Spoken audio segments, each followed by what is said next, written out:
I'm David Lombardino, Editor-in-Chief of DLA Editors and Proofers. Today I'd like to give you 2 tips on how to write an outstanding screenplay. I'd like to touch on 2 areas. First is tension or conflict, and the second is dialogue. Now for tension or conflict, this is exactly what you need to keep your audience engaged and wanting to hear more. Their question should always be, what's going to happen next, either in a scene or with a particular character. And when we think about conflict, we think about what can happen because of a character's strengths or weaknesses or fears, or it could be a dilemma that character is in.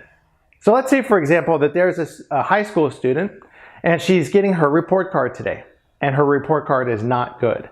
Her fear is what will happen when she gets home and tells her father about it.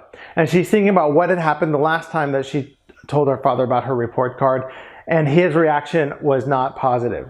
And so she's kind of afraid of what's going to happen when either she tells him or he finds out about her report card. And so what does she do?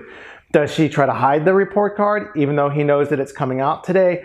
Does she think that she's going to try to talk to her mom first? Or, what is her strategy? When she walks into the door, is she wondering, oh my gosh, is he here yet? Or is he not yet back from work? Is he going to confront me right away? Is he going to just stay quiet and maybe, wait for me to bring it up? She's going to have a lot of anxiety. And that's exactly what I'm talking about in terms of conflict. Of course, the conflict between two characters goes both ways.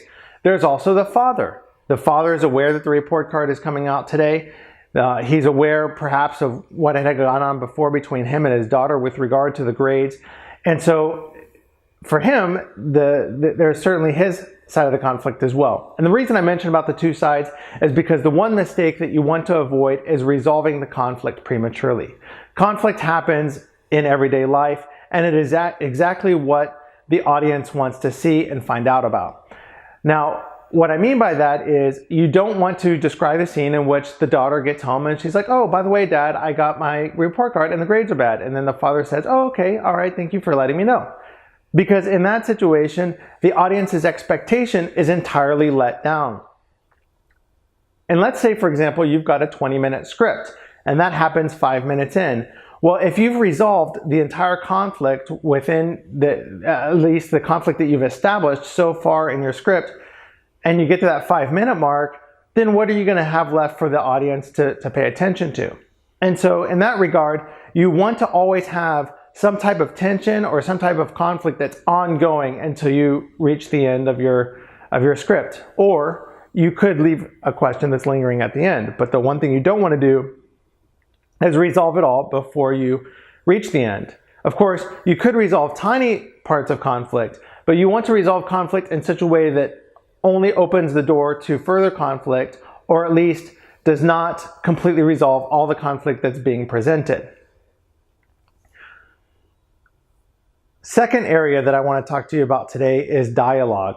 And similar to conflict or tension, dialogue is what keeps an audience's attention going. It's what communicates the conflict or tension. It's what demonstrates the characters. It's what moves the plot. And the more engaging a dialogue is, the more engaged the audience will be. And so what makes dialogue engaging? The best dialogue is obviously dialogue where you feel like you're listening in on a conversation. In other words, 2 people are talking and you don't feel, as the audience, you don't feel like they're talking to you. You really do feel like they're talking to each other. And of course, the more witty or the more spunky or I guess the more character that's involved in the dialogue or personality, obviously the more interesting it's going to be. But at a minimum, what you want to do is you want to avoid 2 things. First, you want to avoid having a character say something, the only purpose of which is to communicate a concept to the audience. So that would look like something where even though 2 characters are talking, the one character says to the second character something that would not really sound natural in a conversation. What you really want to feel as the audience is that you're listening in, and you want to feel like you're putting the clues together by snooping on this conversation. And so if a character comes out and says something that is really kind of not organic or not natural to that conversation, the audience is going to be turned off. Second item of dialogue, and it's kind of related to that, is that you don't want one character to use another character's name directly or call that person by name unless it makes sense for them to do so. You don't want a character to say, "Oh, David, I like those pants," and then, "Oh, David, I think that belt looks good on you," and then, "Oh, David, that's a great blue shirt."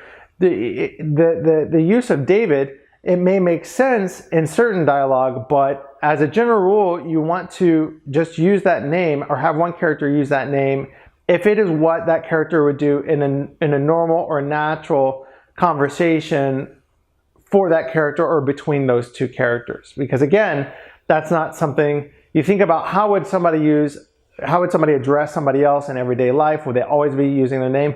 Probably not.